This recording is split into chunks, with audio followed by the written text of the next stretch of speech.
세계 경제를 바꾼 위대한 사각형 하면 어떤 게 생각나시나요? 스티브 잡스의 스마트폰?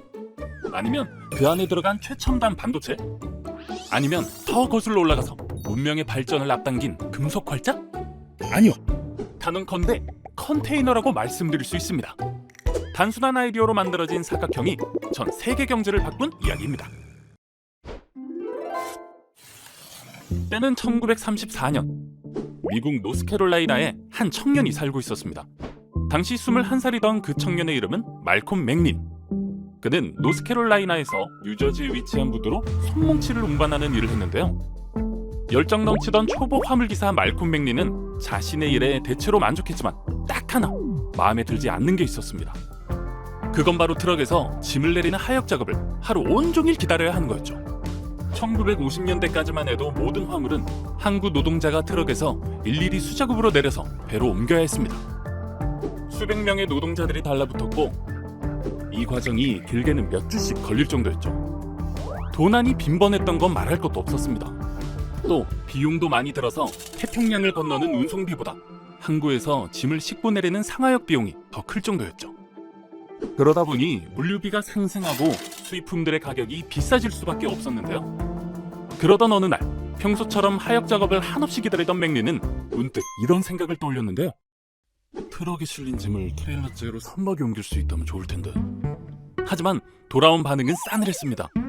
무슨 쓸데없는 소리야? 라며 모두들 비웃기 바빴죠. 어린 화물기사의 아이디어를 진지하게 들어주는 사람은 없었습니다. 어린 맥린의 잠재력을 알아주는 사람은 없었지만 그는 착실하게 꾸준히 20년 동안 묵묵히 한 우물을 팠고 어느새 트럭 1700대를 운영하는 중견 화물운송회사 CEO로 성장했습니다.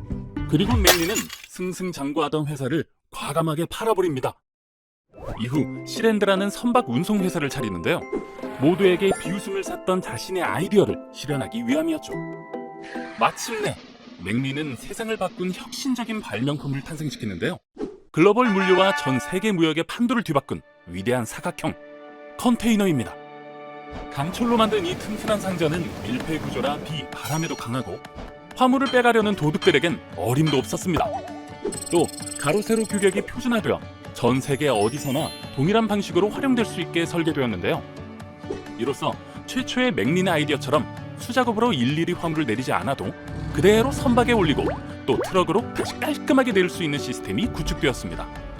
또 그대로 배, 기차, 트럭 등 다양한 운송수단으로 옮길 수 있어 상하역 시간은 줄어들고 비용도 대폭 절감되었죠.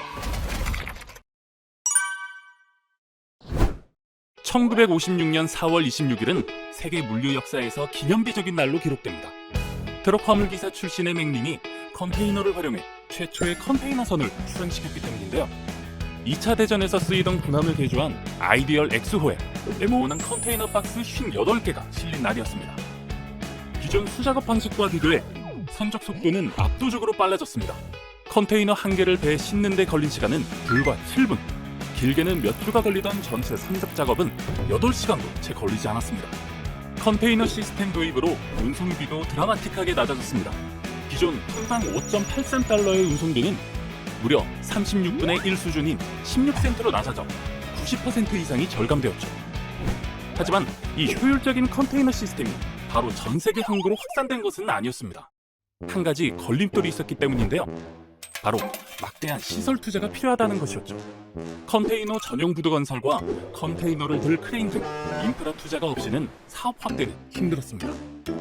뜻이 있는 곳에 길이 있다고 했나요? 맥린에게 또 다른 기회가 찾아왔습니다.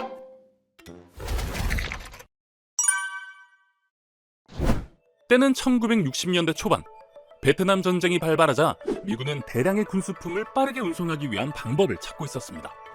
전시 상황에서는 빠른 군수품 조달이 생명이지만 군수품을 실은 배들이 베트남 항구에 무한대기 중이었기 때문이죠.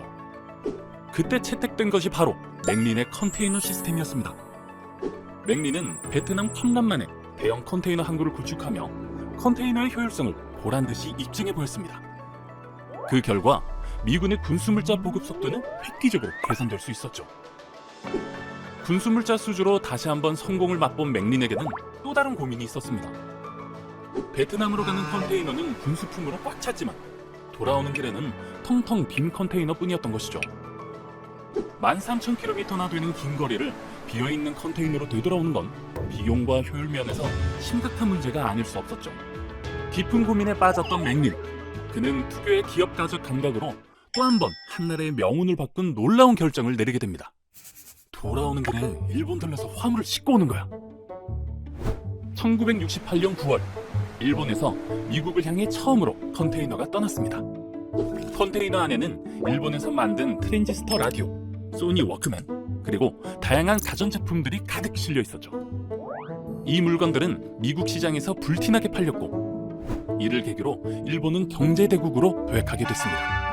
한국 역시 이런 상황을 주의 깊게 지켜보고 있었습니다. 1970년 2월 12일, 국영기업이었던 대한통운이 미국에서 물 건너온 컨테이너 샘플을 처음으로 선보였습니다. 그리고는 약 한 달 뒤인 1970년 3월 2일, 우리나라 부두에 처음으로 화물 컨테이너가 도착하게 되었는데요.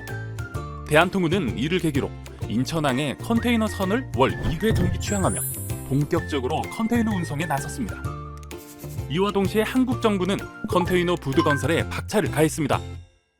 1974년 부산항 종합개발 사업에 착수한 지 4년 만인 1978년, 마침내 부산의 컨테이너 전용 부두가 완공되었습니다. 그리고 이때 CJ 대한통운은 컨테이너 운송을 담당하며 철도와 도로를 연계한 복합 물류 시스템을 구축해 국내 물류 혁신을 이끌었죠. 당시 수출 중심의 경제 성장 전략을 취했던 한국은 컨테이너 시스템이 안착되며 낮아진 물류비를 기반으로 원가 경쟁력을 확보할 수 있었습니다. 결과적으로 한국 기업들은 더 낮은 비용으로 제품을 수출할 수 있게 되었고, 이는 한국이 세계 무역 시장에서 경쟁력을 확보하는 중요한 계기가 되었습니다.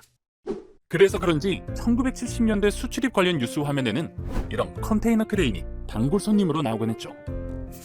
한강의 기적은 컨테이너 없이는 불가능했다는 말도 과언이 아닙니다. 처음에는 많은 사람들이 의아해했습니다. 네모난 박스? 그게 뭐가 대단하다는 거지? 하지만 맥리는 이를 현실로 만들고 시스템을 구축하며 전 세계 경제와 무역을 혁신하는 계기를 만들었습니다. 미국 경제 잡지 포브스는 20세기의 가장 빛나는 발명은 운송 컨테이너였다 라고 말했고, 유명한 경제학자 마크 레빈스는 컨테이너는 인터넷보다 더 큰 경제적 변화를 가져왔다 고 맥린의 위협을 평가했습니다. 오늘도 전 세계를 연결하는 수억 개의 네모난 컨테이너 박스들은 그의 혁신을 증명하고 있습니다. 그리고 그 변화는 앞으로도 멈추지 않을 것입니다. 때로는 가장 단순한 아이디어가 세상을 바꿉니다.